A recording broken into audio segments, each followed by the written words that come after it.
LinkedIn is about to change forever, and 99% of people have no clue what's happening or how it will affect them. I know this because over the past 7 years, I've worked with over 100 of the biggest founders and creators on LinkedIn. I've been behind the scenes constantly testing what works and what doesn't, and when something changes, I'm one of the first to know about it. So in this video, I'm going to walk you through the 7 biggest shifts to LinkedIn that I see happening over the next couple months. I'll show you every change I see coming and break down the strategy and exact tactics that I would use to take advantage of this right now. The first change is that LinkedIn is actually getting saturated. Just a couple of years ago, the common talking point for why you should post on LinkedIn is that only 1% of creators are publishing content on the platform, and the platform is starving for content. Times have changed quite a bit. By now, in 2025 and going forward, LinkedIn is the default platform for B2B founders who want to build an audience and market their company. Every week, I have at least 5 conversations with tech founders who are launching their company or announcing a fundraise, and LinkedIn is a main part of their go-to-market channel. It's no longer this fringe platform that only a few people are using.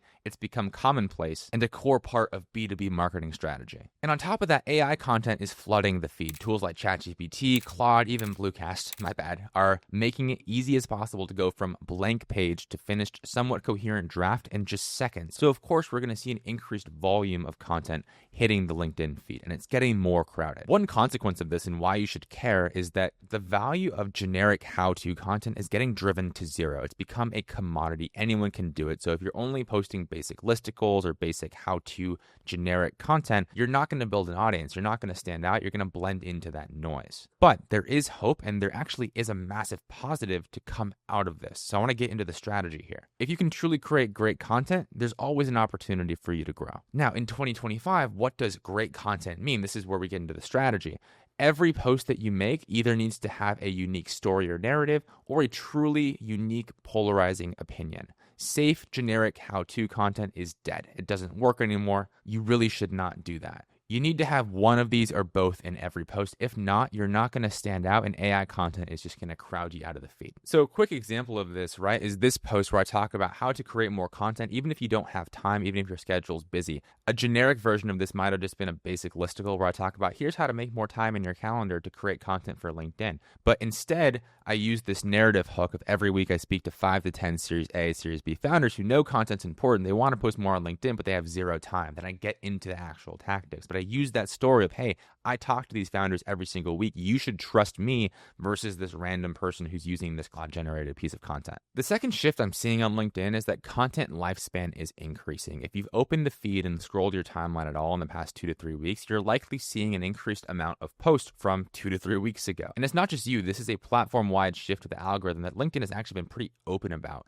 They're trying to increase the lifespan of content on the platform. But there is a silver lining. Because these posts from 1, 2, 3 weeks back are showing up on the timeline, it means that the content life cycle has extended. On LinkedIn, historically, the life cycle of content has been a little bit longer than Twitter or even Instagram. But even on this platform, if you have a piece of content that does well, within a week, it's pretty much out of the feed. So with this recent shift, we're seeing content get more and more momentum later on. And now it looks like content you post can be seen by readers even weeks into the future. Think about it like YouTube, right? One of the benefits of this platform that you're on right now is that you can post a video and that video can continue bringing in views and subscribers and even buyers and customers for months and years later. Like I'm sure you've done a YouTube search and ended up on a video if it's still very relevant. That's a great feature of this platform. Now, LinkedIn hasn't gone that far in that direction. I don't think it ever will. But the fact that the content lifecycle is increasing is actually a positive. I think LinkedIn will balance this out and try to find a sweet spot between showing you recent content and older stuff. I do think that they overcorrected in the other direction, but just keep that in mind when you're looking at post performance. If you post something and it gets less engagement than you would have thought in the first 20 minutes, it's fine. Don't worry. Just keep posting. Shift number 3 that I've seen on LinkedIn over the past few months really is that organic reach is trending down. And this is another case of it's not just you. If you've noticed over the past year that your organic reach has kind of declined, it's not just you. You're likely not doing anything wrong. It's just a platform-wide shift that we're seeing. I'm seeing it on my own content. I'm seeing it across clients. I'm seeing it across other accounts that aren't on our client roster. So it's not just our clients. It's a platform-wide thing. Now, why is this happening? No one really knows for sure. But one hypothesis that I think is quite valid is that LinkedIn is pushing people to spend money on thought leader ads, which is the typical life cycle that you see most social platforms go through. Again, look at Facebook. Earlier on, massive organic reach. As more and more people use the platform they're trying to monetize, they build this massive ads business. LinkedIn is going the same direction, and this is likely why you see organic reach trending down over the past year or so. And I don't want to sound like a doomer here. LinkedIn is still by far the best platform to post on organically if you're trying to get B2B customers. So if you're a B2B technology company, if you're a B2B agency, LinkedIn is still the no-brainer platform that you should be trying to build an audience. So two things can be true. One, organic reach can be down across the board. Independent of your content strategy, independent of the hooks you're using, independent of anything else, content is seeing less reach. And two, you shouldn't just throw your hands up and say, oh, the algorithm is ruining my content. Like, no, there's still a lot of things you can do and should do to maximize performance. And you shouldn't just throw your hands up and say, oh, well, the algorithm sucks, so therefore LinkedIn isn't going to work for me. That's not true. So yes, there is this macro trend. And no, you shouldn't just throw your hands up. LinkedIn is still the obvious best choice for B2B companies. So as far as the how, just keep nailing the fundamentals and you'll be in a good spot. By the way, if you want a deeper dive into each of these 7 trends that I'm noticing on LinkedIn, along with some others, I put together a full guide on each of these with strategic recommendations that you can bookmark. So if this is helpful for you so far, I'd recommend checking that guide out and bookmarking it for the next time that you sit down to create content. Just have it as a reference that you can look back to make sure that you're always up to date on what's working right now on LinkedIn. Totally free. I'll put it in the description down below. If you're interested, check it out. I think it'll be super helpful for you. And the 4th trend that I'm seeing is that thought leader ads are in right now. Like I was just saying, organic reach has seen a dip. And I think one of the reasons why LinkedIn is doing that is because they want to get more people spending money on thought leader ads. Thought leader ads are simply the ad unit where you take an organic post from a personal account. So say I post a piece of LinkedIn content from my personal account, I would take that piece of content and run some spend behind it as an ad. The way it shows up in feed doesn't make it obvious it's an ad at all. There's only a little bit of promoted text underneath the profile picture, but other than that, it looks just like an organic post. So you don't get that same banner blindness that you would get with a traditional corporate ad on LinkedIn where everything looks super branded and a reader or a watcher sees it and just thinks, ugh, this is an ad, I'm going to keep scrolling. So here's an example of a thought leader ad I came across. Notice how it's coming from Gaurav's personal account, and notice this small promoted text. You can barely even tell it's an ad. When I'm scrolling on the timeline, if I'm like not looking very closely, I would just think it's an organic post, and I'm more likely to stop, watch, and engage. You can take advantage of this if you have the budget to put behind organic content. So my recommendation here for how you should take advantage of thought leader ads is take your best performing organic content after it's been running for 2 to 3 weeks. You want to let it get as much organic engagement as it's possibly going to get. And then once you see that post start to die down, take that winner and put some spend behind it as a thought leader ad. You need some budget here. I'd recommend starting with $20 per day. That's not much, but you could see some impact. And then as it starts to work, if you notice that it's converting into followers and engagements and maybe even some customers, you can put some more spend behind it and scale it. And here's another example from Mutiny, who I've seen execute this playbook really well. I see their ads on my feed all the time, and they don't look like ads because they're just organic content that was boosted. So here's an example from their growth strategist, Matt, where if I'm scrolling the feed and I see this post, I don't think immediately, oh, this is an ad. I think it's just a piece of content. And if the hook gets me, I'm going to read and again, really not realize it's a paid piece of media. Now, one pro tip for thought leader ads is that when you're in Ads Manager, you actually can't add a CTA. You can only boost the organic content as it stands. So you can't drive people to your website. You can't drive people to book a demo unless you use this workaround. So all you're going to do is before you boost the content in Ads Manager, go to the post, go ahead and edit the post, and then what you can do is add a quick PS line with a CTA to a link that you want to drive traffic to. So in this example, I say PS for more tips and hot takes, check out Social Files, and then drop the link to my newsletter. By the way, if you want that newsletter, link in the description. But I could use that CTA, and then once I save it, then I would go into Ads Manager and boost this post as a thought leader ad. So it runs organically. There's no CTA button, but that link exists in the copy even after you boost it. So people, when they see it, will go ahead and click into that. Trend number 5 is that users are experiencing optimization fatigue. When content looks too perfect, readers tune out. And this is a consequence of AI generated content, in my opinion. I think when people see content that looks too pristine, too perfect, everything in the grammar flows perfectly, you see common writing tropes like it's not X, it's Y, stuff that used to work in the past, but because AI has used it so much, people kind of tune out.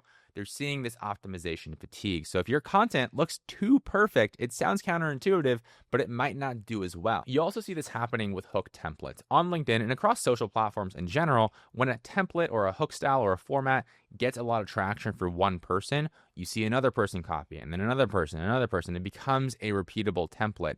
And these templates often work in the short to medium term. For example, there was this trend on LinkedIn, or this hook template on LinkedIn, that goes something like, I was having dinner with a $100 million SaaS CEO, and here were the lessons he told me, or here are the lessons I learned. Here's some surprising thing he told me. But this anecdote of, I was talking to this very, very high status person.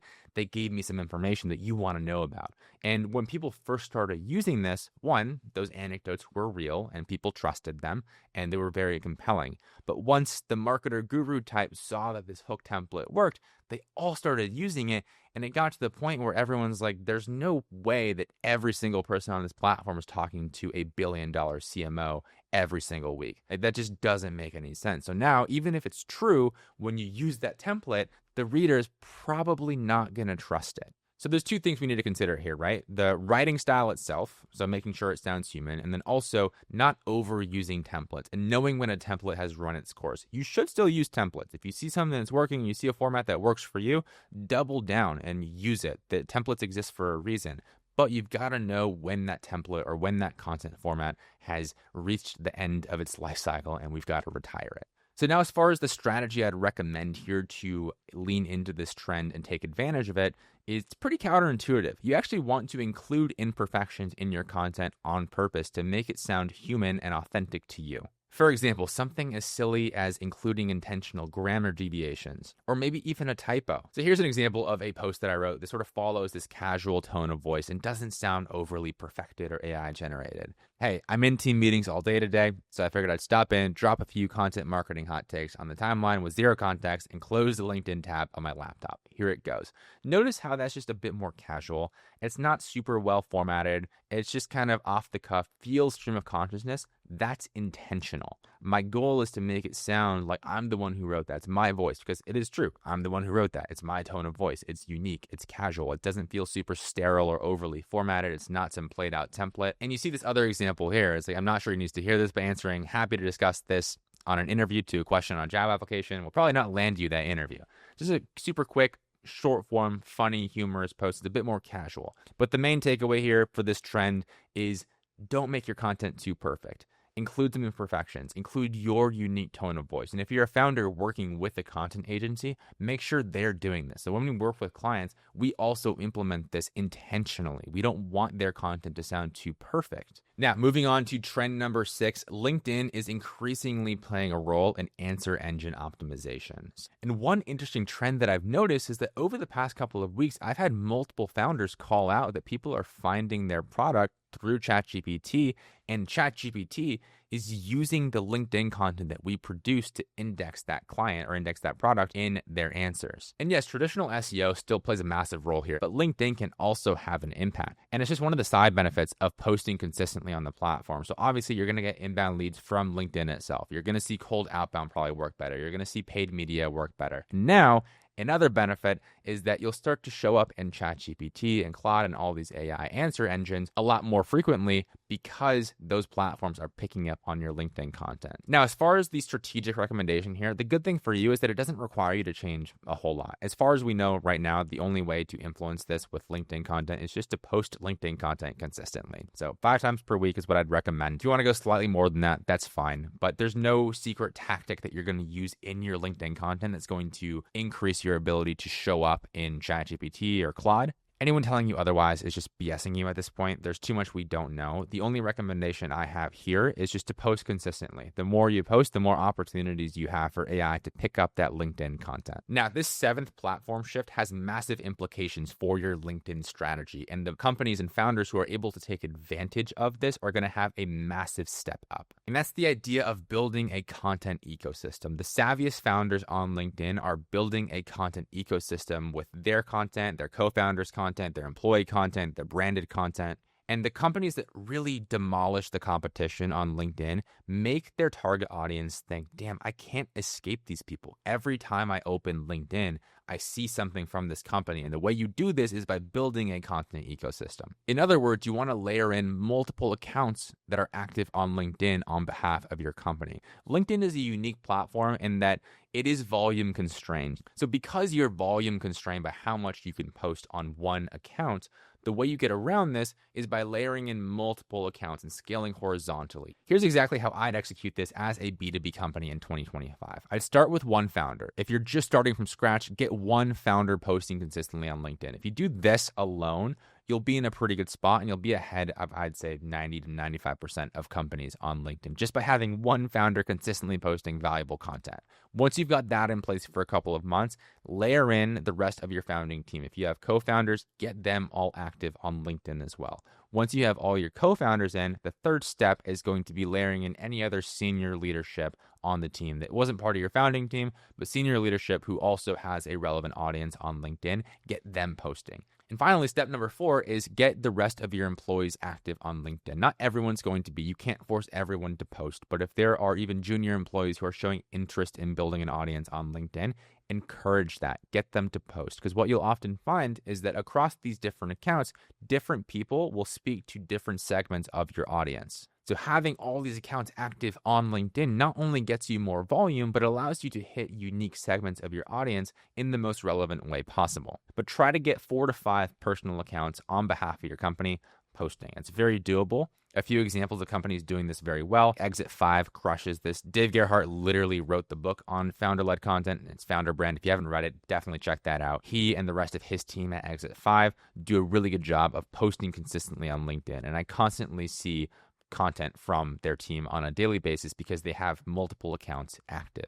Another company I think does this well is Cold IQ. Their founder, Michelle Lieben, has built a massive audience on LinkedIn, and they have, I think, 7 people on their team actively posting on LinkedIn. And it's another one of those situations where every day when I log on to LinkedIn, I see something from their company, whether it's Michelle, whether it's the company page, whether it's their COO, whether it's another person on their team. You really can't escape. And that's the energy and the dynamic you want to create with your content strategy. Earlier, I mentioned that I've worked with over 100 founders to create their content strategies and produce content on LinkedIn. Well, a large part of what I do is researching what's working right now on the platform. And I recently studied over 1,000 LinkedIn content creators and founders to see what they're doing successfully. And what I found is pretty amazing. So click here to check out the video I made breaking down everything the top 1,000 founders are doing on LinkedIn and how you can apply everything they're actively using in their own LinkedIn strategies to win. So good luck, and I'll see you over there.